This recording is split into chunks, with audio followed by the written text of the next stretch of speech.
Listening to respondents on the streets of Jos, one thing is clear.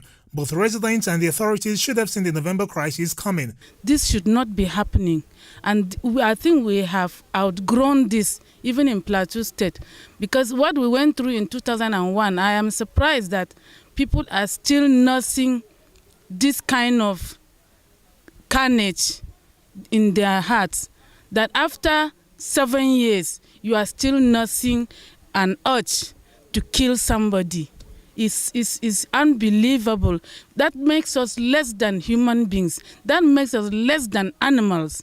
And we should think about it seriously. For any alert resident of Jos at the time wouldn't be true to himself if he or she said that he wasn't having some anticipation of some arrest. Because you have to recall that in March of 2008, the elections actually took place. But then all of a sudden we had the elections cancelled. So definitely probably the government resolved to have the elections in 2008, but after that the results are not even out before we have some segments of the community, they know themselves, that decided to go on what I'll call a killing spree. The writing was on the wall, but no one saw it until it was too late as mobs spilled onto the streets of the city bent on mayhem.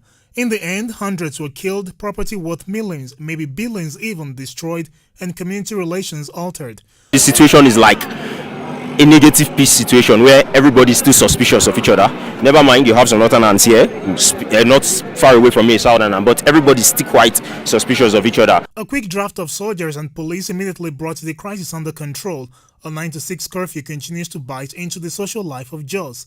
Religious groups, chiefly Christian and Muslim, as well as ethnic groups, are now deep into the blame game with a lot of finger pointing from all sides. I will advise the local government or the state or the federal government to come into this issue, the issue of your indigene. Where are you from? Where is your grandfather from? If your grandfather is coming from Kano, there is no way you are going to claim Jos as your local government. It is not fair. The political will required to get to the root of the crisis may eventually open up old wounds that need healing, but authorities are now focusing more on moving ahead as quickly as possible with the least amount of friction. When we called out the Plateau State Government House to get a comment on what the state was doing to push for solutions, one government official simply said the government was at the stage in this crisis where it should not be talking too much. But the public it governs doesn't think so, and its talk is reaching up, high up even to the presidency.